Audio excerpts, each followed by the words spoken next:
Tina and Louise were sorority sisters and roommates, and they were just about as odd a couple as you can imagine. Tina was a real beauty. That alone would have made her popular. But there was more to her than that, for she had never let her obvious good looks go to her head.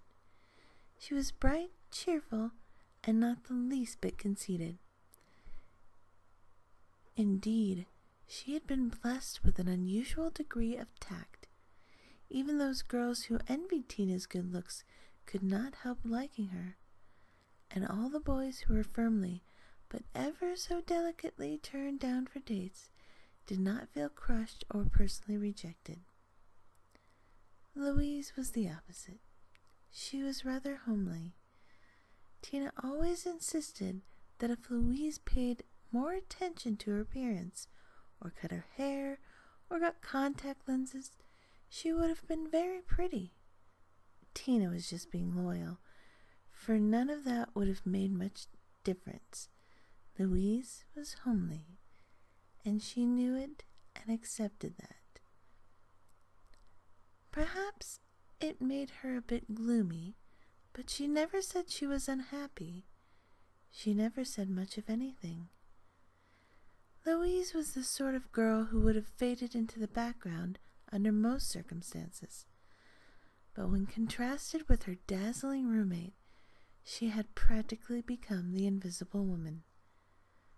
Did Louise resent always being in Tina's shadow? If she did, she never showed it. For her part, Tina was always extremely nice to Louise. She tried to bring her out of herself, though usually without much success. "Louise, you really must get out more.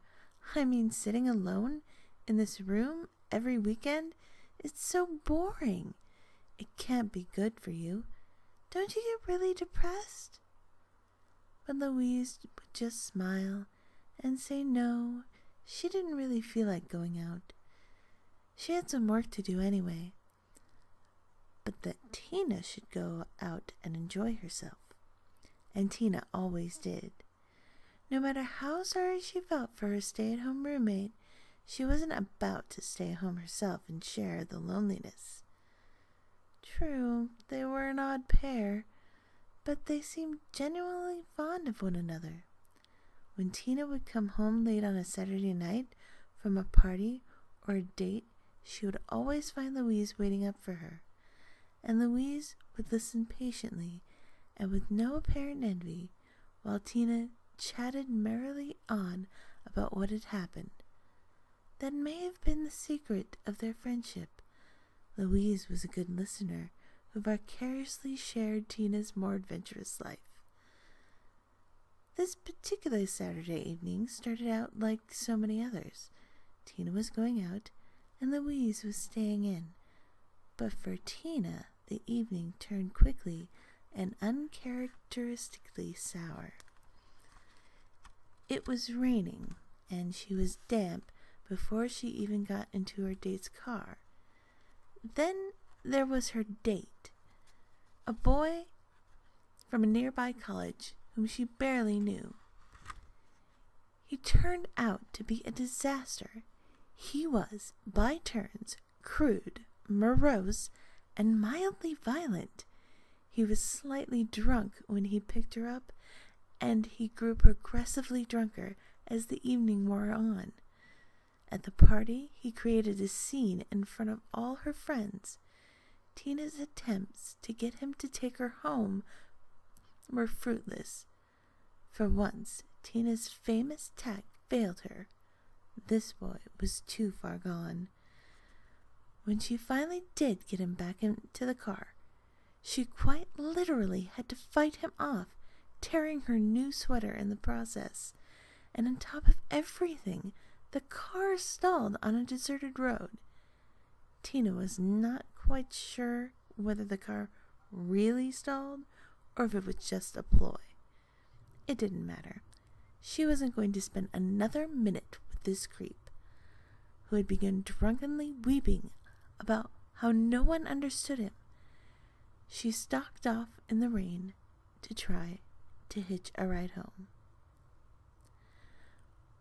That took about an hour. When Tina finally got back to the sorority house, she was wet, rumpled, bruised, and just about as miserable as she had ever been in her generally happy life. She hoped and expected that Louise would still be awake so she could recount all the details of her horrible evening. The room and the lights were off when Tina entered, but a dim glow from the streetlight filtered through the window. Tina could just make out Louise's covered form in her bed. "Oh, damn, she's got to sleep," thought Tina, just when I needed to talk to her. Then Tina became aware that someone was humming, though she couldn't quite catch the tune. Tina was relieved. "I'm glad you're not asleep yet, because I really need to talk. If I don't, I think I'm going to scream. I have had the most awful evening ever. Are you lucky you didn't go out?" The humming continued, without pause. "Louise, are you listening to me?" No reply, just the humming of that slightly familiar tune. "Oh no," said Tina, "you're not going to go moody on me and give me a bad time too." "All right," she said.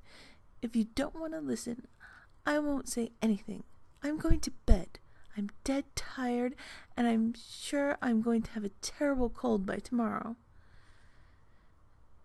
In the darkness, Tina threw off her wet clothes and got into her pajamas. She was usually able to fall asleep immediately, but as she climbed into bed, she knew that would not be possible tonight. She was tense and angry, and she could still hear that irritating humming. "I told you I'm tired," she shouted. "Now will you please stop that noise? I need to get some sleep." There was no reply, except for the relentless humming. Tina bore the noise for another minute or two. Then she could stand it no longer. All the anger and frustration of the evening burst out. "Stop it! Stop it! For God's sake, stop it!" she screamed. There were tears of rage streaming down her cheeks. "If you don't stop that noise at once, I'll stop it." She jumped out of bed and switched on the lights. Crossing to Louise's bed, she cast one hateful glance at the motionless form under the covers. "All right, you asked for it." Tina ripped back the covers. Louise was there. At least, most of her was.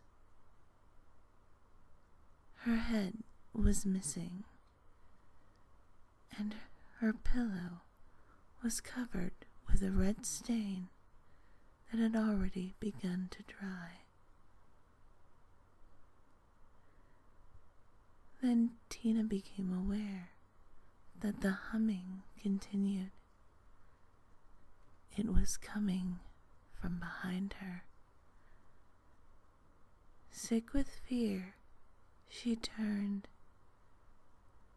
Standing in the corner was an enormous man, wearing what looked like a gray prison uniform.